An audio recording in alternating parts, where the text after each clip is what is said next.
Cylinder ನಿನ್ನೆ ಕೆಲಸದವ್ರು ಬಂದಿದ್ರಲ್ಲ ಇಡಿಸಿ ಅಂತ ಇಲ್ಲೇ ಹೊರಗೆ ಇಟ್ಟಿದ್ದೀನಿ, ಒಳಗಿಂದ ತೆಗೆದು. ಅವ್ರು ಇಟ್ಟಿಲ್ಲ, ಯಾಕೆ ಬಾಗಿಲು ತೆಗಿತೀನಿ ಈಗಲೇ ಅವ್ರು ಬರ್ಲಿಂದಾಗ ಇದಾಗುತ್ತೆ ಅಂತನಾ. ಟೈಮ್ ಅಂದರೆ 7 ಗಂಟೆ ಆಯಿತು. ಬೇಗನೆ ಎದ್ದೆ, ಇವತ್ತು ಕೆಲಸ ಮುಗಿಯೋದೇ ಇಲ್ಲ ಅಂತ. ಇವತ್ತು ಅಡುಗೆ ಆರ್ಸೋಕ್ಕೆ ಬರ್ತಾಯಿದ್ದಾರೆ. ಗೊತ್ತಿಲ್ಲ ಎಷ್ಟು ಜನ ಬರ್ತಾರೆ ಏನು ಎತ್ತಂತ. ಅವ್ರು ಬಂದರು ಅಂತ ಕಾಯಮ್ಮ ಆಗೋದು. ಹಾಗಾಗಿ ನಾನೇನು ರೆಡಿ ಆಗಿಲ್ಲ. ದೋಸೆ ಹಿಟ್ಟು ಮಾಡಿ ಇಟ್ಟಿದ್ದೀನಿ. ದೋಸೆ ಹಿಟ್ಟು ಉಳಿದ್ರೂ ಅಟ್ಲೀಸ್ಟ್ ನಾವೇ 2 ದಿನ ಹೊಯ್ಕೊಂಡಾರು ತಿನ್ಬೋದು ಅಂತ ಹೇಳಿ ಬರೀ ಚಿತ್ರಾನ್ನ ಇದನ್ನೇ ಕೊಡೋದಾಗೈತಿ. ಪಲಾವ್ ಮಾಡೋಕ್ಕೂ ಮಾಡಲಿಲ್ಲ ನಾನು. ಅದರಲ್ಲಿ ಒಬ್ಬಳು ತುಪ್ಪ ಎಲ್ಲ ತಿನ್ನಲ್ಲ. ಹಾಗಾಗಿ ಅವಳು ಒಂದೊಂದ್ಸಲ ನಾನು ತೋಟದಲ್ಲಿ ಊಟ ಕೊಟ್ಟಿರ್ತೀನಲ್ಲ, ಆವಾಗಲೂ ಅವಳಿಗೆ ಆ ಥರ ಏನಾದ್ರು ವಾಸನೆ ಬಂತಂದರೆ ನಾನು ಹಾಕಲ್ಲ. ಅವ್ರು ಮಾಡಿದಾಗ ಬಂದರೆ ತಿನ್ನಲ್ಲ ಅಂತೆ, ಮತ್ತು ಉಪವಾಸನೇ ಕೆಲಸ ಮಾಡ್ತಾಳೆ ಅಂತ. ಮತ್ತು ಇಲ್ಲಿ ಬಂದು ಅವಳು ಉಪವಾಸ ಕೆಲಸ ಮಾಡೋದು ನನಗಿಷ್ಟ ಆಗಲ್ಲ. ಅದಕ್ಕೇ ಪಲಾವ್ ಮಾಡೋಕ್ಕೆ ಹೋಗಿಲ್ಲ. ಬರೀ ಚಿತ್ರಾನ್ನ, ಪುಳಿಯೋಗರೆ, ದೋಸೆ ಇಂಥದ್ದನ್ನೇ ಮಾಡಿದ್ದೆ. ಮತ್ತು ಮುಖ ಹೊಡೆದಿದೆ. ತರಿ ತರಿ ತರಿ ಅನಿಸುತ್ತೆ. ಏನಾಗಿದೆ ಗೊತ್ತಾ, ನಮ್ಮದು ಬಾಗಿಲದ್ದು ಲಾಕ್ ಇದೆಯಲ್ಲ, ಅದು ಹಾಳಾಗಿತ್ತು. ಫಸ್ಟು ಒಂದು ಸಲ ಹಾಕ್ಸಿದ್ದು. ಆಮೇಲೆ ನಾವು ಬಾಗಿಲೆಲ್ಲ ಪಾಲಿಷ್ ಮಾಡಿದ್ವಿ ಅಲ್ಲ, ಆವಾಗ ಅದನ್ನು ಅವರು ನಮ್ಮನೆಯವರು ಬದಲಾಯಿಸಿದ್ರು. ಅದೊಂಥರ ಲಾಕ್ ತೆಗಿಯೋಕ್ಕೆ ಬರ್ತಿರ್ಲಿಲ್ಲ ಒಂದೊಂದು ಸಲ. ಅದು ಕೊಟ್ಟ ಮೇಲೆ ಮತ್ತು ಒಂದು ಲಾಕನ್ನ ತೊಗೊಬಂದರು. ಅದು ಹಾಕಿ ಒಂದು ವೀಕ್ ಇಲ್ಲ ಒಂದು 10 ಡೇಸ್ಗೆ ಅದು ಕೂಡ ಅದೇ ಥರ ಆಗಿತ್ತು. ನಾನು ಎಷ್ಟು ಹೇಳಿದೆ ನಮ್ಮ ಮನೆಯವರಿಗೆ, ರೀ ಇದು ಬರ್ತಾ ಇಲ್ಲ ಅಂತ. ಒಂದಿನ ಚಿನ್ನಿ ಕರ್ಕೊಬರೋಕ್ಕೆ ಅಂತ ಹೋಗಿದ್ದೆ. ಆವಾಗ ನಮ್ಮನೆಯವರು ಚಿನ್ನಿನ ನನ್ನ ಇಳಿಸಿ ಅವರು ಶಿವಮೊಗ್ಗ ಹೋದರು. ಅವತ್ತು ನಾನು ಚಿನ್ನಿ ಒಂದು ಒದ್ದಾಡಿದ್ದೀವಿ ಅಂದರೆ ಬಾಗಿಲು ತೆಗಿಯೋಕ್ಕೆ ಆ ಥರ ಒದ್ದಾಡಿದ್ದೀವಿ. ನಾ ಹಾಕ್ತೀನಿ ಹೋಗ್ರಿ ನಮ್ಮ ಮನೆಯವ್ರೇನು ಹಿಂಗೋಗಿ ಹಿಂಗೆ ಬಂದುಬಿಡ್ತಾರೆ. ಕಾಯಿ ಇಲ್ಲ, ಒಂದೇ ಕಾಯಿ ಇದೆ ಎಂತ. ನಾನು ಏನು ಕೆಲಸನೇ ಆಗಿರಲ್ಲ. ನಾವು ಒಂದೊಂದ್ಸಲ ಟೀನು ಕುಡ್ದಿರಲ್ಲ, ಅಷ್ಟೊತ್ತಿಗೆ ಬಂದಿರ್ತಾರೆ. ಈಗ ಹೋಗಿ ಹೊರಟು ರೆಡಿಯಾಗಿರ್ತಾರ, ಕರ್ಕೊಂತಾರೆ, ಹಾಗೆ ಬರ್ತಾರೆ. ಆವಾಗ ನಾನು ಹೇಳಿದೆ, ಕೀ ಸರಿ ಇಲ್ಲ ರೀ, ಅದು ಬೇರೆ ಬದಲಾಯಿಸ್ರಿ, ಅದು ಹಾಕಿದ್ದಷ್ಟೇ ಅಲ್ವಾ ಅಂತ. ಹಾಕಿ 1 ವಾರನೂ ಆಗಿತ್ತಾ ಇಲ್ಲ ಗೊತ್ತಿಲ್ಲ, ನಗ್ತಾ ಇದ್ದಾರೆ. ಎಷ್ಟು ಹೇಳಿದೆ ಗೊತ್ತಾ. ನನ್ನ ಮಾತಿಗೆ ಬೆಲೆನೇ ಇಲ್ಲ ನಮ್ಮ ಮನೆಯವರಿಗೆ. ನಿನಗೆ ಬಂದಿಲ್ಲ, ನನಗೆ ಕರೆಕ್ಟಾಗಿ ಬರುತ್ತೆ, ಹಾಗೆ ಹೀಗೆ ಅನ್ನೋರು. ಯಾವಾಗಲೂ ನಾನು ಬೀಗ ತೆಗಿಬೇಕಿದ್ರೆ ಅದು ನನಗೆ ಆ ಥರ ಆಗೋದು. ಅವ್ರಿಗೆ ಆ ಥರ ಆಗ್ತಿರ್ಲಿಲ್ಲ ನಿಜ ಹೇಳಬೇಕಂದ್ರೆ. ಆಮೇಲೆ ಮೊನ್ನೆ ಒಂದಿನ ಏನಾಗಿದೆ ಅಂದರೆ, ನಾನು ಊರಿಗೆ ಹೋಗಿದ್ದೆ ಅಲ್ಲ, ಆವಾಗ ಅವರಿಗೆ ಬಾಗಿಲು ತೆಗಿಯೋಕ್ಕೆ ಬಂದಿಲ್ಲ. ತುಂಬ ಹೊತ್ತು ಒದ್ದಾಡಿದಾರಂತೆ. ಆವಾಗ ಅವರಿಗೆ ತಲೆ ಬಿಸಿ ಆಗಿದೆ. ಅದಾದಮೇಲೆ ಅವರಿಗೆ ತುಂಬ ಸಲ ಆ ಥರ ಆಗಿದೆ. ಅವ್ರು ಯುರೋಪ ಅಂತ ಆದರು, ಬ್ರ್ಯಾಂಡ್ ಬಂದದು. ಆಮೇಲೆ ನಾನೇನು ಮಾತಾಡಲಿಲ್ಲ, ಸುಮ್ಮನದೆ. ಯಾಕಂದರೆ ನಾನು ಆವಾಗಲೇ ಹೇಳಿದಾಗಾದರೆ ಅದು ಆವಾಗಲೇ ಎಕ್ಸ್ಚೇಂಜ್ ಆಗಿ ಏನಾದ್ರು ಒಂದು ಆಗ್ತಾಯಿತ್ತು.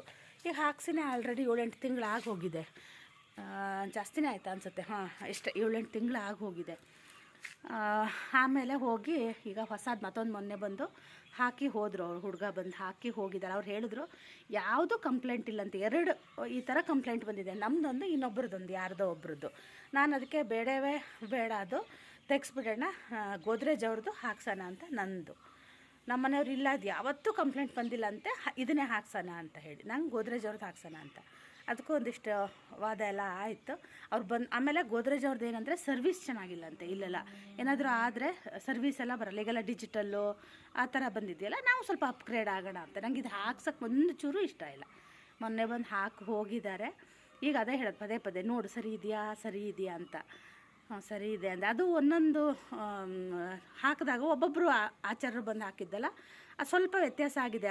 ಈ ಕಡೆ ಕೂರೋದು ಅದೊಂಚೂರು ಟೈಟ್ ಅಂತ ಅನಿಸುತ್ತೆ. ಅದು ಸ್ವಲ್ಪ ಹಿಂಗೆ ಪ್ರೆಸ್ ಮಾಡಿ ಹಾಕಿ ಅಂತ ಹುಡುಗ ಹೇಳಿ ಹೋದ್ರು. ಅವ್ರು ಒಳ್ಳೆ ಹುಡುಗ, ನಂಗೆ ಖುಷಿ ಆಯಿತು. ಯಾವತ್ತೂ ನಮಗೆ ಆ ಥರ ಕೇಳಿದ್ದು ಇಲ್ಲ. ಅಂದರೆ ಬೇರೆ ಏನಾದರೂ ಇನ್ನು ಕೆಲಸ ಇದೆಯಾ ಅಂತ ಹೇಳಿ, ಅಂದರೆ ಲಾಕ್ ಫಿಕ್ಸ್ ಮಾಡಿ ಬೇರೆ ಏನಾದರೂ ಕೆಲಸ ಇದೆಯಾ ನಿಮ್ಮ ಮನೇಲಿ ಮಾಡೋಂಥದ್ದು ಅಂತ ಕೇಳಿದ್ರು. ಕೆಲಸಗಳನ್ನ ಯಾವಾಗಲೂ ಹುಡುಕ್ಬೇಕು, ನಾವಾಗೇನೆ ನಾಚಿಕೆ ಪಟ್ಕೋಬಾರ್ದು. ನಂಗೆ ತುಂಬ ಖುಷಿ ಆಯ್ತು. ನಮ್ಮನೆಯವ್ರು ಪಟ್ ಅಂತ ಅವ್ರ ಫೋನ್ ನಂಬರ್ನ ಸೇವ್ ಮಾಡಿಕೊಂಡ್ರು. ಅವರೊಬ್ಬರು ನನಗೆ ಅಡುಗೆ ಮನೆ ಮಾಡಿಕೊಟ್ರಲ್ಲ ಶ್ರೀನಿಧಿ ಅಂತ, ಅವರಿಬ್ಬರೇ ನಮ್ಮನ್ನ ಕೇಳಿದ್ದು ಆ ಥರ ಬೇರೆ ಏನಾದರೂ ಕೆಲಸ ಇದೆಯಾ ಅಂತ ಹೇಳಿ ಕೇಳಿ ಮಾಡಿದ್ದು.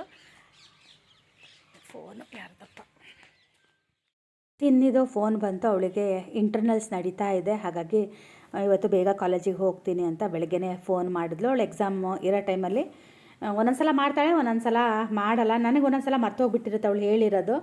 ಫೋನ್ ಮಾಡಿಬಿಟ್ಟಿರ್ತೀನಿ, ಅವಳು ಕಾಲೇಜಲ್ಲಿ ಇರ್ತಾಳೆ. ಈಗ ಈ ಸಲ ಅವಳಿಗೆ ಕಾಲೇಜ್ ಟೈಮಿಂಗ್ ಸ್ವಲ್ಪ ಬದಲಾಗಿದೆ. ಆವಾಗ 8:30ಗೆ ಇರ್ತಾಯಿತ್ತು, ಇವಾಗ ಸ್ವಲ್ಪ 10 ಗಂಟೆ 9 ಗಂಟೆ 10:30 ಆ ಥರ ಇದೆ. ಇವತ್ತು ಬೇಗ ಇತ್ತಂತೆ, ಅದಕ್ಕೆ ಬೇಗನೆ ಫೋನ್ ಮಾಡಿ ಹಾಗೆ ಅವಳು ಕೂಡ ಹೊರಟ್ಲು. ಹಾಗೆ ನೆನ್ನೆ ಕೆಲಸಕ್ಕೆಲ್ಲ ಬಂದಿದ್ರಲ್ವ, ಅನ್ನ ಕೂಡ ಸ್ವಲ್ಪ ಜಾಸ್ತಿನೇ ಇತ್ತು. ನಾಳೆ ಅದನ್ನು ರೊಟ್ಟಿ ಮಾಡಿ ಖಾಲಿ ಮಾಡೋದು ಏನೋ ಗೊತ್ತಿಲ್ಲ. ನಾನು ದೋಸೆಗೂ ಬೇಕು ಅಂತ ಸ್ವಲ್ಪ ಅನ್ನ ಜಾಸ್ತಿ ಮಾಡ್ಕೊಬಿಟ್ಟೆ, ಹಾಗಾಗಿ ಅನ್ನ ಉಳಿತು. ಮತ್ತು ಕೆಲಸಕ್ಕೆಲ್ಲ ಬಂದಾಗ ಅನ್ನ ಎಲ್ಲ ಕಮ್ಮಿ ಮಾಡೋಕ್ಕೆ ಬರಲ್ಲಲ್ಲ, ಸ್ವಲ್ಪ ಜಾಸ್ತಿ ಮಾಡಿದೆ. ಅನ್ನ ಸ್ವಲ್ಪ ಜಾಸ್ತಿ ಉಳಿದ್ಬಿಟ್ಟಿದೆ. ಇನ್ನೇನು ಅನ್ನ ಉಳಿದಿದೆ ಅಂದರೆ ನಾಳೆ ಮತ್ತೆ ರೊಟ್ಟಿ ಬಡಿಯೋ ಕೆಲಸ ಬರುತ್ತೆ. ಅದಕ್ಕೆ ನಾನು ಅನ್ನ ಕಮ್ಮಿ ಮಾಡ್ತೀನಿ. ಈಗ ಸ್ವಲ್ಪ ರೊಟ್ಟಿನ ಅದಕ್ಕೆ ಕಮ್ಮಿ ಮಾಡ್ತಾ ಇದ್ದೀನಿ. ಅದು ರೊಟ್ಟಿ ಮಾಡಿದ್ರೆ ತುಂಬ ಟೈಮ್ ಹೋಗಿಬಿಡುತ್ತೆ. ಅದಕ್ಕೇ ತಿಂಡಿ ಇವತ್ತು ದೋಸೆ, ಸ್ವಲ್ಪ ಆಲೂಗಡ್ಡೆ ಪಲ್ಯ ಮಾಡ್ತೀನಿ. ಆಲೂಗಡ್ಡೆ ಇರಲಿಲ್ಲ, ನಾನು ನೋಡಿರಲಿಲ್ಲ. ಬೆಳಗ್ಗೆ ನೋಡ್ತೀನಿ ಆಲೂಗಡ್ಡೆ 1-2 ಏನೋ ಇತ್ತು. ನಮ್ಮ ಮನೆಯವ್ರಿಗೆ ಒಂಚೂರು ಬಾಜಿ ಮಾಡ್ತೀನಿ. ಖಾರದ ಚಟ್ನಿ ಇದೆಯಲ್ಲ, ಆಮೇಲೆ ಕಾಯಿ ಚಟ್ನಿ ಮಾಡಿದ್ರೆ ಅದೇ ಆಗುತ್ತೆ. ಅವರು ಎಷ್ಟು ಜನ ಬರ್ತಾರೆ ಏನು ಅನ್ನೋದು ಗೊತ್ತಿರಲ್ಲ, ಅವ್ರು ಬಂದ ಮೇಲೇ ಗೊತ್ತಾಗೋದು. ದೋಸೆ ಹಿಟ್ಟಿದ್ರೆ ನಂಗೆ ನೆಕ್ಸ್ಟ್ ಡೇ ಪಡ್ಡು ಮಾಡೋಕ್ಕೂ ಆಗುತ್ತೆ ಅಂತ ನಾನು ಇದನ್ನೇ ಮಾಡಿಕೊಂಡೆ, ದೋಸೆನೇ ಇವತ್ತು ಮಾಡಿಕೊಂಡೆ. ಹಾಗೆ ಈಗ ತರಕಾರಿನೂ ಕೂಡ ಹೆಚ್ಚುತ್ತಾ ಇದ್ದೀನಿ. ಒಂದು ಸ್ವಲ್ಪ ತೊಂಡೆಕಾಯಿ ಇತ್ತು, ನಮ್ಮ ಮನೆಯವ್ರು ಅವತ್ತು ಎಳೆದು ಕಾಣ್ತು ಅಂತ ತೊಗೊಬಂದಿದ್ರಂತೆ. ನಾನು ಅದನ್ನು ಪಲ್ಯ ಮಾಡೇ ಇರಲಿಲ್ಲ. ಹಾಗಾಗಿ ಇವತ್ತು ತೊಂಡೆಕಾಯಿ ಸ್ವಲ್ಪ ಅದರಲ್ಲೂ ಆಗೋಕ್ಕಾಗಿತ್ತು. ಅದಕ್ಕೆ ಅದನ್ನು ಹೆಚ್ಚಿ ಈಗ ಪಲ್ಯಕ್ಕೆ ಹೆಚ್ಕೊತಾ ಇದ್ದೀನಿ. ಸ್ವಲ್ಪ ಗೋಡಂಬಿ ಹಾಕಿ ತೊಂಡೆಕಾಯಿ ಪಲ್ಯ ಮಾಡ್ತೀನಿ. ಕಾಯಿ ಕೂಡ ಸುಲಿದಿಟ್ಟು ಹೋಗಿದ್ದಾರೆ ನಮ್ಮ ಮನೆಯವರು. ಇನ್ನೂ ಒಡೆದು ತುರ್ಕೋಬೇಕು. ನೆನ್ನೆನೇ ಒಡೆದು ತುರಿಯೋಣ ಅಂತ ಅಂದ್ಕೊಂಡೆ. ಸಂಜೆ ಯಾರು ಕೆಲಸ ಮಾಡ್ತಾರೆ ಅಂತ ಅನ್ನಿಸ್ತು. ಬೆಳಗ್ಗೆಯಿಂದ ಕೆಲಸ ಆಗಿರುತ್ತಲ್ಲ, ಸಂಜೆ ಆದ ತಕ್ಷಣ ಏನು ಕೆಲಸನೂ ಬೇಡ ಏನು ಬೇಡ, ಆರಾಮಾಗಿ ರೆಸ್ಟ್ ತೊಗೊಳ್ಳೋಣ ಅಂತ ಅನಿಸುತ್ತೆ. ಹಾಗಾಗಿ ನಾನು ಮಧ್ಯಾಹ್ನದ ಮೇಲೆ ಸ್ವಲ್ಪ ಆರಾಮಾಗಿರೋಕ್ಕೆ ಇಷ್ಟಪಡ್ತೀನಿ. ಅಂದರೆ ಎಡಿಟಿಂಗ್ ಮಾಡ್ಕೊತೀನಿ. ಆಮೇಲೆ ಸಂಜೆ ಮಧ್ಯಾಹ್ನದ ಪಾತ್ರೆಗಳಿರುತ್ತೆ, ಅದನ್ನು ವಾಶ್ ಮಾಡಿಬಿಡ್ತೀನಿ. ಆಮೇಲೆ ಗಿಡಗಳಿಗೆಲ್ಲ ನೀರು ಹಾಕಿ ಆಮೇಲೆ ದೇವ್ರ ದೀಪ ಹಚ್ಚಿ ಆಮೇಲೆ ಮೀ ಟೈಮ್ ಅನ್ನೋದು ಶುರುವಾಗುತ್ತೆ ನನಗೆ 6:30ಇಂದ. ಒಂದು ಸ್ವಲ್ಪ ಹೊತ್ತು ಪಕ್ಕದ ಮನೆಯವ್ರ ಹತ್ರ ಮಾತಾಡ್ತೀನಿ, ಇಲ್ಲ ಅಂದರೆ ಮೊಬೈಲ್ ಇರುತ್ತೆ ಅಲ್ವಾ, ಅದರಲ್ಲಿ ಸ್ವಲ್ಪ ಹೊತ್ತು ಟೈಮ್ ಪಾಸ್ ಮಾಡ್ತೀನಿ. ಅಷ್ಟೊತ್ತಿಗೆ ನಮ್ಮ ಮನೆಯವ್ರು ಬರ್ತಾರೆ. ಆಮೇಲೆ 7:30ಗೆ ನಮ್ಮದು 8 ಗಂಟೆ ಒಳಗೆ ತಿಂಡಿ ಊಟ ಏನಿದ್ರೂ ಆಗಿಬಿಡುತ್ತೆ. ಆಮೇಲೆ ನಮ್ಮದು ಮಲಗೋ ಟೈಮು ಕೂಡ ಆಗಿಬಿಡುತ್ತೆ. ನಾವು ಬೇಗ ಮಲಗ್ತೀವಿ, ಹಾಗೆ ಹೇಳೋದು ಕೂಡ ಸ್ವಲ್ಪ ಬೇಗನೆ ಹೇಳ್ತೀವಿ. ಅದು ಈ ಥರ ತುಂಬ ಕೆಲಸಗಳಿದ್ದಾಗಂತೂ ಇನ್ನೂ ಬೇಗನೆ ಹೇಳ್ಬೇಕಾಗುತ್ತೆ. ನಮ್ಮನೆಯವ್ರು ಆಲ್ರೆಡಿ ಊರಿಗೆ ಹೋಗಿದ್ದಾರೆ, ಈಗ ಕೆಲಸದವ್ರನ್ನ ಕರ್ಕೊಂಡು ಬರೋದಕ್ಕೆ ಅಂತ. ನಂದೊಂದು ಸ್ವಲ್ಪ ಕೆಲಸ ಆಗೋಷ್ಟೊತ್ತಿಗೆ ಅವ್ರು ಬಂದುಬಿಡ್ತಾರೆ. ನಂಗೆ ಅದು ಸ್ವಲ್ಪ ಒಂಥರ ಅನಿಸುತ್ತೆ. ಯಾಕಂದರೆ ನಂದು ಏನೂ ಕೆಲಸ ಆಗಿರಲ್ಲ. ಯಾವಾಗಲೂ ನಮ್ಮ ಮನೆಯವ್ರು ಬರೋದ್ರೊಳಗೆ ನನ್ನ ಕೆಲಸಗಳನ್ನ ನಾನು ಮುಗಿಸ್ಕೊಂಡ್ಬಿಡ್ತೀನಿ. ಅವ್ರು ಬಂದ ತಕ್ಷಣ ಅವ್ರದ್ದು ತಿಂಡಿ ಅದಾಗುತ್ತೆ. ಅವ್ರು ಬಂದಾಗ ನಂದು ಒಂದೊಂದು ಸಲ ಏನೂ ಕೆಲಸ ಆಗಿರಲ್ಲ. ಯಾಕಂದರೆ ಅವರು 7:45ಗೆ 8 ಗಂಟೆಗೆಲ್ಲ ಮನೆಗೆ ಬಂದುಬಿಡ್ತಾರೆ. ಅಷ್ಟು ಬೇಗ ಬಂದಾಗ ನಂದು ಕೆಲಸ ಏನೂ ಆಗಿರಲ್ಲ. ಅವ್ರು ಬಂದರೆ ಏನೂ ಕೆಲಸ ಆಗಿಲ್ವಾ ಅಂತ ಕೇಳ್ತಾರೆ. ಹಿಂಗೆ ಹೋಗಿ ಹಿಂಗೆ ಬಂದರೆ ನಂದು ಏನು ಕೆಲಸ ಆಗುತ್ತೆ ಅಂತ ನಾನು ಅಂತೀನಿ. ಹಾಗೆ ಕಾಯಿ ನೀರು ಕುಡಿಯೋಣ ಅಂತ ಅನ್ನಿಸ್ತು. ಆದರೆ ಆ ಕಾಯು ಸಣ್ಣ ಇತ್ತು, ಅದು ಸ್ವಲ್ಪ ನೀರು ಸಿಕ್ತು. ಅದನ್ನು ನಾನು ಕಾಟನಲ್ಲಿ ಒಂಚೂರು ಮುಖಕ್ಕೂ ಹಚ್ಕೊತೀನಿ. ಆಮೇಲೆ ಅದನ್ನು ಕೂಡ ಕುಡಿತೀನಿ. ಟೈಮ್ ನೋಡಿ 7:45 ಆಗ್ತಾ ಬಂತು. ಹೂ ಕೊಯ್ಕೊಂಬರೋಣ ಅಂತ ಹೋಗಿ ಹೂನು ಕೂಡ ನಾನು ಕೊಯ್ಕೊಂಡು ಬಂದೆ. ಯಾಕಂದರೆ ಆಮೇಲೆ ನನಗೆ ನೆನಪೇ ಆಗಲ್ಲ. ಹಾಗಾಗಿ ದೇವ್ರ ಪಾತ್ರೆ ಎಲ್ಲ ತೊಳೆದು ಹೂನು ಕೂಡ ಕೊಯ್ಕೊಂಡು ಬಂದೆ. ನಮ್ಮ ಮನೆಯವರು ಇನ್ನೇನೊಂದು 10 ನಿಮಿಷದಲ್ಲಿ ಬಂದುಬಿಡ್ತಾರೆ. ಅವ್ರು ಬರೋದ್ರೊಳಗೆ ಟೀ ಕುಡಿಯೋಣ ಅಂತ ಇನ್ನೇನು ಟೀ ಮಾಡಿಕೊಂಡು ಕುಡಿಯೋಕ್ಕೆ ಕುತ್ಕೊಂಡೆ. ಅಷ್ಟೊತ್ತಿಗೆ ಮತ್ತೆ ಅವರು ಕೂಡ ಬಂದರು ಕೆಲಸದವರು. ನನಗೆ ಅವರು ಕೆಲಸದವ್ರು ಬಂದ ತಕ್ಷಣ ಅವರಿಗೂ ಟೀ ಮಾಡಿ ಕೊಡಬೇಕು. ಹಾಗಾಗಿ ನಾನು ಟೀ ಕುಡ್ದಿದ್ದೀನಿ ಅಂತ ನಂಗೆ ಅನ್ನಿಸ್ತಾನೇ ಇರಲ್ಲ ಒಂದೊಂದು ಸಲ. ಹಾಗಾದ್ರೊಳಗೆ ಒಂದು 2 ನಿಮಿಷ ಇಲ್ಲ 1 ನಿಮಿಷ ಟೈಮ್ ಇರುತ್ತೆ ಅಲ್ವಾ, ಅಷ್ಟರೊಳಗೆ ನಾನು ನೆಲ್ಲಿಕಾಯಿ ತೊಳೆದು ಹೆಚ್ಚಿ ಅದಕ್ಕೆ ಇವತ್ತು ಸ್ವಲ್ಪ ಕರಿಬೇವು ಹಾಕಿ ನೆಲ್ಲಿಕಾಯಿ ಜ್ಯೂಸ್ ಮಾಡೋಣ ಅಂತ ಅದನ್ನು ರೆಡಿ ಮಾಡಿ ಇಟ್ಟಿದ್ದೀನಿ. ರುಬ್ಬಿಲ್ಲ. ನಮ್ಮ ಮನೆಯವ್ರು ಬಂದ ತಕ್ಷಣ ಅದನ್ನು ರುಬ್ಬಿ ಸೋಸಿ ಅವ್ರಿಗೆ ಅರ್ಧ ನಾನು ಅರ್ಧ ಕುಡಿತೀನಿ. ಹಾಗೆ ಈಗ ಟೀನು ಕೂಡ ಕುಡಿದಾಯಿತು. ನಮ್ಮ ಮನೆಯವರು ಕೂಡ ಬಂದಿದ್ದಾರೆ. ಬಾಳೆಲೆ ತಗೊಬರೋದಕ್ಕೆ ಅಂತ ಹೇಳಿದ್ದೆ. ಅದೇನಾಗಿದೆ ಅಂದರೆ ನಮ್ಮ ತೋಟಕ್ಕೆ ದನ ಎಲ್ಲ ನುಗ್ಗಿ ಅದು ಯಾರೋ ಬೇಲಿ ತೆಗೆದು ಬಿಡ್ತಾರೋ ಅಥವಾ ಬೇಲಿ ಹಾರಿ ಹೋಗ್ತಾವೋ ಗೊತ್ತಿಲ್ಲ, ಬಾಳೆ ಎಲೆನೇ ಇಲ್ಲ ಅಂತ ಇದ್ದರು. ಒಂದು 4 ಮಾತ್ರ ತೊಗೊಂಡು ಬಂದರು. ಅವ್ರು ಬಂದರು. ನಂದು ಬರೀ ಜಸ್ಟ್ ಇನ್ನೂ ಟೀ ಕುಡಿದು ಒಳಗೆ ಬಂದೆ, ಅಷ್ಟೊತ್ತಿಗೆ ಅವರು ಬಂದರು. ಈಗ ಪಟ ಅಂತ ಚಟ್ನಿನೂ ಕೂಡ ಮಾಡ್ತಾ ಇದ್ದೀನಿ. ಅವ್ರು ಬಂದರೆ ಅವ್ರು ನನ್ನ ಜೊತೆಗೆ ಅಡುಗೆ ಮನೆಯಲ್ಲೇ ಇರ್ತಾರೆ. ನನಗೆ ಒಂದೇನೆಂದರೆ, ನಾನು ಒಬ್ಬಳೇ ಅಡುಗೆ ಮನೇಲಿ ಇತ್ತು ಅಡುಗೆ ಮಾಡಿ ಅಭ್ಯಾಸ ಆಗಿರೋದ್ರಿಂದ ನಂಗೆ ಯಾರಾದರೂ ಅಡುಗೆ ಮನೆಗೆ ಬಂದರೆ ನಂಗೆ ಅಷ್ಟೊಂದು ಇಷ್ಟ ಆಗಲ್ಲ. ಅದು ಕೆಲವೊಂದು ಸಲ ನಾನು ಅದನ್ನು ತೋರಿಸ್ತೀನಿ, ಒಂದೊಂದು ಸಲ ತೋರಿಸಲ್ಲ. ನನಗೆ ನಾನು ಹೆಂಗೆ ಮಾಡ್ತೀನೋ ಹಾಗೇ ಮಾಡಬೇಕು. ಅವರು ಸ್ವಲ್ಪ ಬೇರೆ ಥರ ಮಾಡ್ತಾರೆ. ಹಾಗಾಗಿ ನಾನು ಚಿನ್ನಿ ಬಂದಾಗೂ ಅಷ್ಟೇ, ನಾನು ಅಡುಗೆ ಮನೆಗೆ ಮಾತ್ರ ಅವಳನ್ನ ಬಿಡಲ್ಲ. ನೀನೇನು ಬೇಕು ಹೇಳು, ನಾನು ಅದನ್ನು ಮಾಡಿಕೊಡ್ತೀನಿ ಅಂತ ನಾನು ಹೇಳ್ತೀನಿ. ಆದರೆ ಅವಳಿಗೂ ಅವಳು ಮಾಡ್ಕೊಂಡು ತಿನ್ನಬೇಕು ಅನ್ನೋ ಆಸೆ. ನನಗೆ ಅವಳನ್ನು ಅಡುಗೆ ಮನೆ ಸೇರ್ಸೋಕ್ಕೆ ನನಗೆ ಅಷ್ಟು ಇಷ್ಟ ಇಲ್ಲ. ಮುಂಚೆ ಎಲ್ಲ ಆದರೆ ನಮ್ಮ ಮನೆಯವ್ರು ಯಾವಾಗಲಾದರೂ ಅಡುಗೆ ಮಾಡೋರು, ಅದೊಂದು ಅಭ್ಯಾಸ ಇತ್ತು. ಇವಾಗ ಅವರು ಅಡುಗೆ ಮಾಡಲ್ಲಲ್ಲ, ಹಾಗಾಗಿ ನನಗೆ ಅಡುಗೆ ಮನೇಲಿ ನಾನೊಬ್ಬಳೇ ಅಡುಗೆ ಮಾಡಿ ನಾನೊಬ್ಬಳೇ ಇರಬೇಕು ಅನ್ನೋದೊಂದು ನನಗಿದೆ. ನಿಮಗೂ ಯಾರಿಗಾದರೂ ಆ ಥರ ಇದೆಯಾ ಅಂತ ನನಗೆ ಕಮೆಂಟಲ್ಲಿ ತಿಳಿಸಿ. ಹಾಗೆ ಅವ್ರಿಗೆ ನಾನು ಟೀನೂ ಕೂಡ ಮಾಡಿ ಕೊಟ್ಟೆ ಅವ್ರು ಬಂದ ತಕ್ಷಣ. ಇವಾಗ ನಾನು ಆಲೂಗಡ್ಡೆ ಸ್ವಲ್ಪ ಬಾಜಿ ಮಾಡ್ತೀನಿ. ಆಮೇಲೆ ಚಟ್ನಿನೂ ಸ್ವಲ್ಪ ಜಾಸ್ತಿನೇ ರುಬ್ಬಿ ಇಟ್ಟಿದ್ದೆ. ನೋಡಿ, ಎರಡು ಆಲೂಗಡ್ಡೆ ಇತ್ತು, ಒಂದಿತ್ತು, ಒಂದನ್ನೇ ಕಟ್ ಮಾಡಿ ಇಟ್ಟಿದ್ದೆ. ಅದಕ್ಕೆ ಈರುಳ್ಳಿ ಸ್ವಲ್ಪ ಹಾಕಿ ಅದನ್ನು ಬಾಜಿ ಮಾಡಿದೆ.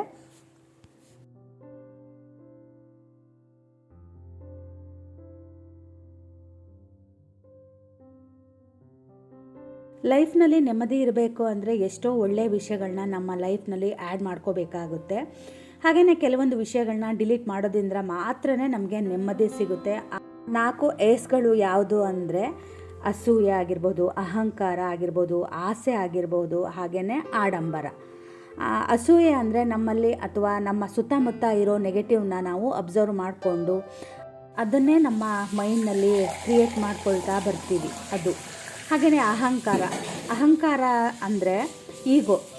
ಸಾರಿ ಕೇಳೋದನ್ನೇ ನಾವು ಕೆಲವೊಂದು ಸಲ ಮರ್ತು ಬಿಡ್ತೀವಿ. ನಮ್ಮ ಈಗೋದಿಂದ ಕೆಲವೊಬ್ಬರನ್ನ ನಾವು ಮಾತು ನಿಲ್ಲಿಸ್ಬಿಡ್ತೀವಿ. ಇದನ್ನು ನಾವು ಮಾಡ್ಕೊತಾ ಹೋದರೆ ಏನಾಗುತ್ತೆ ಅಂದರೆ ನಮಗೆ ಗೊತ್ತಿಲ್ಲದ ಹಾಗೆಯೇ ನಾವು ಎಷ್ಟೋ ಜನಗಳಿಂದ ನಾವು ದೂರ ಆಗಿಬಿಡ್ತೀವಿ.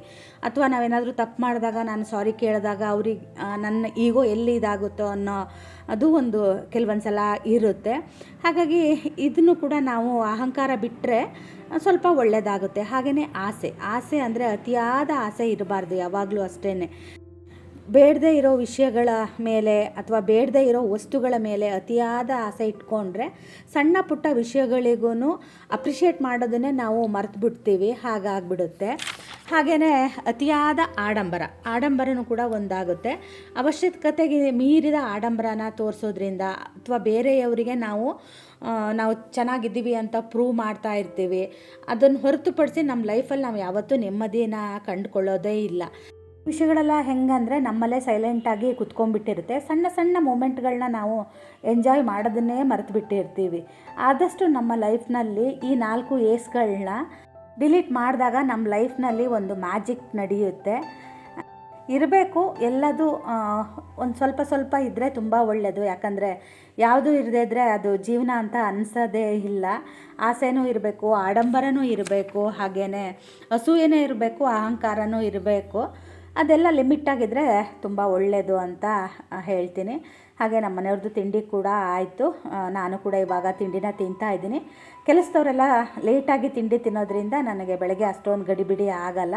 ಅದೇ ನಮ್ಮ ಮನೆಯವ್ರು ಏನಾದರೂ ತಿಂಡಿ ಒಯ್ಯೋದಿದ್ದರೆ ನನಗೆ ಸ್ವಲ್ಪ ಗಡಿಬಿಡಿ ಆಗ್ತಾಯಿತ್ತು. ಮನೆ ಹತ್ರನೇ ಇರೋದ್ರಿಂದ ನಮ್ಮ ಮನೆಯವರು ನೀವು ಹೋಗಿ ಊರಿಗೆ, ನಾನು ಅವರಿಗೆಲ್ಲ ತಿಂಡಿ ಕೊಡ್ತೀನಿ ಅಂತ ಹೇಳಿದೆ. ತಿಂಡಿ ತಿಂದವಳು ನಾನೀಗ ಮತ್ತು ನಾನು ಅವರಿಗೆ ದೋಸೆನೂ ಕೂಡ ಹೊಯ್ತಾ ಇದ್ದೀನಿ. ಹಾಗೆ ಆ ಕಡೆ ಟೀಗೆ ಕೂಡ ಇಟ್ಟಿದ್ದೀನಿ. ತಿಂಡಿ ತಿಂದಾದಮೇಲೆ ಮತ್ತೆ ಟೀ ಕೊಡಬೇಕಲ್ವ, ಅದು 2 ಥರ ಟೀ ಮಾಡಬೇಕು. ಒಂದು ಟೀ ಡಿಕಾಕ್ಷನ್ನು, ಇನ್ನೊಂದು ಹಾಲು ಹಾಕಿರೋ ಟೀ. ನಮ್ಮಲ್ಲಿ ಟೀ ಡಿಕಾಕ್ಷನ್ ಕುಡಿಯೋರಿಗೆ ಚಾ ಕಣ್ಣು ಅಂತ ಹೇಳ್ತಾಯಿದ್ರು. ನಿಮಗೆ ನೆನಪಿದೆಯೋ ಇಲ್ಲೋ ಗೊತ್ತಿಲ್ಲ. ನಮ್ಮಲ್ಲಿ ಅಡಿಕೆ ಎಲ್ಲ ಸುಲಿಯೋದಕ್ಕೆ ಬರ್ತಾಯಿದ್ರಲ್ವ, ಆವಾಗ ನಮ್ಮ ಅಮ್ಮರಿಗೆ ಎಷ್ಟು ಕೆಲಸ ಆಗ್ತಿತ್ತು ಗೊತ್ತಾ. ಒಬ್ಬೊಬ್ಬರು ಹಾಲು ಹಾಕಿರೋ ಟೀ ಕುಡಿತಿರ್ಲಿಲ್ಲ, ಒಬ್ಬರು ಅಂದರೆ ಬರೀ ಟೀ ಡಿಕಾಕ್ಷನ್ ಕುಡಿತಿರ್ಲಿಲ್ಲ, ಹಾಲು ನೀರು, ಈ ಥರ ಮೂರು ಮಾಡಬೇಕಾಗಿತ್ತು. ನಮ್ಮ ಅಮ್ಮ ಪಾಪ ಹೆಂಗೆ ಮಾಡ್ತಿದ್ರೋ ಏನೋ ಆವಾಗ. ಮತ್ತು ಎಷ್ಟೊಂದು ಜನ ಬರ್ತಾಯಿದ್ರು. ಆವಾಗ ಕೆಲಸಗಳು ಕೂಡ ಅಷ್ಟು ಇರ್ತಾಯಿತ್ತು. ಇವಾಗಿನಂಗೆ ಸುಲಭ ಇರಲಿಲ್ಲ. ಹಾಗೆ ನಿನ್ನೆ ಮಾಡಿರೋ ಸಾಂಬಾರು ಕೂಡ ಒಂದು ಸ್ವಲ್ಪ ಇದೆ. ಅವರಿಗೆ ಒಂದು ಸ್ವಲ್ಪ ಸಾಂಬಾರು ಮಾಡಿ ನಾನು ಅದೇ ಸಾಂಬಾರು ಊಟ ಮಾಡೋಣ ಅಂತ. ಯಾಕಂದರೆ ಸಾಂಬಾರು ಇವಾಗಿನ ರೇಟಿಗೆ ಯಾವುದನ್ನು ಚೆಲ್ಲಕ್ಕೂ ಹೆದರಿಕೆ ಆಗುತ್ತಲ್ವ, ಅದಕ್ಕೇ. ಹಾಗೆ ನಾನು ಯಾವಾಗಲೂ ಅಷ್ಟೇ, ನನಗೆ ಏನು ಅನಿಸುತ್ತೋ ಅದನ್ನು ನೇರವಾಗಿ ಹೇಳೋದಕ್ಕೆ ತುಂಬ ಜನರಿಗೆ ಅದು ಇಷ್ಟ ಆಗುತ್ತೆ. ಮತ್ತು ಕೆಲವೊಬ್ಬರು ಕಮೆಂಟಲ್ಲಿ ಹಾಕಿರ್ತಾರೆ, ನೀವು ಮಾತಾಡ್ತಾ ಇರೋದು ನಮ್ಮ ಎದುರುಗಡೆನೇ ನೀವು ನಿಂತ್ಕೊಂಡು ಮಾತಾಡ್ತಾ ಇದ್ದೀರೇನೋ ಅನ್ನೋ ಥರ ಇರುತ್ತೆ ಅಂತ. ನಾನೀಗ ದೋಸೆ ಹಿಟ್ಟು ಉಳಿದಿದೆ ಅಥವಾ ಏನಾದರೂ ಉಳಿದಿದೆ ಅಂದಾಗ ಇದು ಯಾವಾಗಿಂದು ಏನೋ ಎಲ್ಲ ಅಂತಾರಲ್ಲ, ನಾವಾಗ ಅನ್ಸೋದು ನನಗೆ ಇವರೆಲ್ಲ ಮನೆಯಲ್ಲಿ ಆ ಥರದ್ದೆಲ್ಲ ತಿನ್ನೋದೇ ಇಲ್ವಾ, ಇವಾಗ ಏನು ಉಳಿದ್ರು ಅದನ್ನು ಡಸ್ಟ್ಬಿನ್ನಿಗೆ ಹಾಕಿಬಿಡ್ತಾರ ಅಂತ ನನಗೆ ಯೋಚನೆ ಬರುತ್ತೆ. ನಾನು ಮಾತ್ರ ಏನನ್ನೂ ಎಸೆಯಲ್ಲ ನಾನು. ನಮಗೆ ಈಗ ಸಿಂಬ ಇಲ್ಲದೆ ಇರೋದಕ್ಕೆ ಅನ್ನ ಎಲ್ಲ ಉಳಿದ್ರೆ ನಂಗೆ ಸ್ವಲ್ಪ ಕಷ್ಟ ಆಗುತ್ತೆ. ಸಿಂಬ ಇದ್ದರೆ ಫುಲ್ ಅದು ಊಟ ಅವನಿಗೆ ಹಾಕ್ತಿದ್ವಲ್ಲ ಖಾಲಿ ಆಗಿಬಿಡ್ತಾಯಿತ್ತು. ಇವತ್ತು 5 ಜನ ಇದ್ದರು, ಹಾಗಾಗಿ ದೋಸೆನೂ ಕೂಡ ಹೊಯ್ದಿದ್ದೀನಿ. ನಮ್ಮ ಮನೆಯವರು ಸ್ವಲ್ಪ ಹೊತ್ತು ಇದ್ದರು. ಆಮೇಲೆ ಒಂದು ಸಲ ಅವರು ತಿಂಡಿನ ಬಡಿಸಿದ್ರು ಅವರಿಗೆ. ಆಮೇಲೆ ನಾನೇ ಬಡಿಸ್ತೀನಿ ಹೋಗಿ ಅಂದೆ, ಯಾಕಂದರೆ ನಾನು ಈ ಕಡೆ ದೋಸೆನೂ ಹೊಯ್ತಾ ಇದ್ದೆ, ತಿಂಡಿನೂ ಬಡಿಸ್ಬೇಕಾಗಿತ್ತಲ್ವ.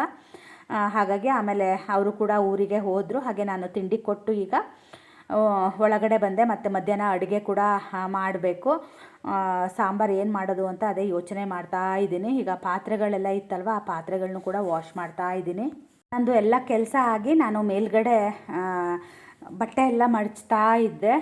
ಸ್ನಾನ ಸ್ವಲ್ಪ ಲೇಟಾಗಿ ಮಾಡೋಣ ಅಂತ ಅನ್ನಕ್ಕೂ ಕೂಡ ಇಟ್ಟಿದ್ದೀನಿ. ಹಾಗೆ ಬೇಳೆ ಬೇಯಿಸಿದ್ದೆ, ರಸಮ್ ಪುಡಿ ಇತ್ತು, ರಸಮ್ಮೆ ಮಾಡೋಣ ಅಂತ. ನೆನ್ನೆದು ಸೊಪ್ಪಿನ ಸಾರಿತ್ತು, ಅದಕ್ಕೆ ನಾನೇನು ಮಾಡೋಣ ಅಂದ್ಕೊಂಡೆ, ಅದು ಸೊಪ್ಪಿನ ಸಾರಿದ್ದರೆ ನಾನೊಬ್ಬಳೇ ಊಟ ಮಾಡಬೇಕಾಗತ್ತೆ. ಅದಕ್ಕೇ ನಾನೇನು ಅಂದ್ಕೊಂಡೆ, ಮುದ್ದೆ ಮಾಡಿದ್ರೆ ಇಬ್ಬರು ಊಟ ಮಾಡೋಕ್ಕಾಗುತ್ತೆ ಅಂತ.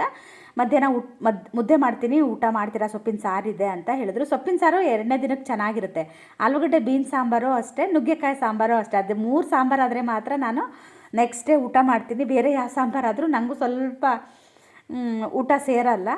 ಅದಕ್ಕೆ ಅವರಿಗೆ ತಿಳಿಸಾರು ಮಾಡಿದೆ. ಹಾಗೆ ನಮ್ಮ ಮನೆಯವರು ಕೂಡ ಬೇಗನೆ ಬಂದರು. ಬೇಗ ಬರ್ತೀನಿ ಅಂತ ಹೇಳಿದ್ರು. ಹೋಗಿ 1-2 ಗಂಟೆ ಊರಲ್ಲಿದ್ದು ಹಾಗೆ ಅವರು ಕೂಡ ಬಂದರು. ನಾನು ಇನ್ನೇನು ಸ್ನಾನಕ್ಕೆ ಹೋಗೋಣ ಅಂತ ಹೊರಟಿದ್ದೆ. ಅಷ್ಟೊತ್ತಿಗೆ ಮತ್ತು ಅವ್ರು ಬಂದ್ರಲ್ವ, ಅವ್ರಿಗೆ ಒಂದು ಸ್ವಲ್ಪ ಮಜ್ಜಿಗೆ ಮಾಡಿಕೊಟ್ಟೆ. ಆಮೇಲೆ ನಾನು ಸ್ನಾನಕ್ಕೆ ಹೋಗಿ ಸ್ನಾನ ಮುಗಿಸ್ಕೊಂಡು ಬಂದು ಇವಾಗ ನಾನು ಬೇಳೆ ಬೇಯಿಸಿದ್ದೆ ಅಲ್ಲ, ಅದನ್ನು ನಾನು ಮಿಕ್ಸಿಗೆ ಹಾಕಿ ಒಗ್ಗರಣೆನ ಹಾಕ್ತಾಯಿದ್ದೀನಿ. ರಸಮ್ ಪುಡಿ ಅದು ಖಾರ ಸ್ವಲ್ಪ ಕಡಿಮೆ ಇರುತ್ತೆ, ಹಾಗಾಗಿ ನಾನು ಒಂದು 2 ಚಮಚದಷ್ಟು ರಸಮ್ ಪುಡಿನೂ ಖಾರದ ಪುಡಿನೂ ಕೂಡ ಹಾಕ್ತೀನಿ. ಹಾಗೆಯೇ ಇದು ರಾತ್ರಿಗೆ ಇದು ರಾಗಿ ಗಂಜಿ ಮಾಡ್ತಾಯಿದ್ದೀನಿ. ಮುದ್ದೆನ ಇನ್ನೇನು ಊಟ ಮಾಡ್ತೀವಿ ಅನ್ನೋ ಟೈಮಲ್ಲಿ ಮುದ್ದೆ ಮಾಡ್ಕೊಳ್ಳೋಣ ಅಂತ. ಹಾಗೆ ನಾನು ಹೋಗಿ ಒಂದು ಸ್ವಲ್ಪ ಹೊತ್ತು ಕುತ್ಕೊಂಡೆ. ಅವ್ರ ಹತ್ರ ಅಡಿಕೆ ಆರಿಸ್ತಾ ಇದ್ರಲ್ವ, ಟೈಮ್ ಪಾಸ್ ಆಗುತ್ತೆ ಅಲ್ಲಿ ಕುತ್ಕೊಂಡಾಗ. ಆಮೇಲೆ 1:15 ಏನೋ ಆಗಿತ್ತು. ಅಷ್ಟೊತ್ತಿಗೆ ಎದ್ದು ಬಂದು ಈಗ ಮುದ್ದೆನ ಮಾಡ್ತಾಯಿದ್ದೀನಿ.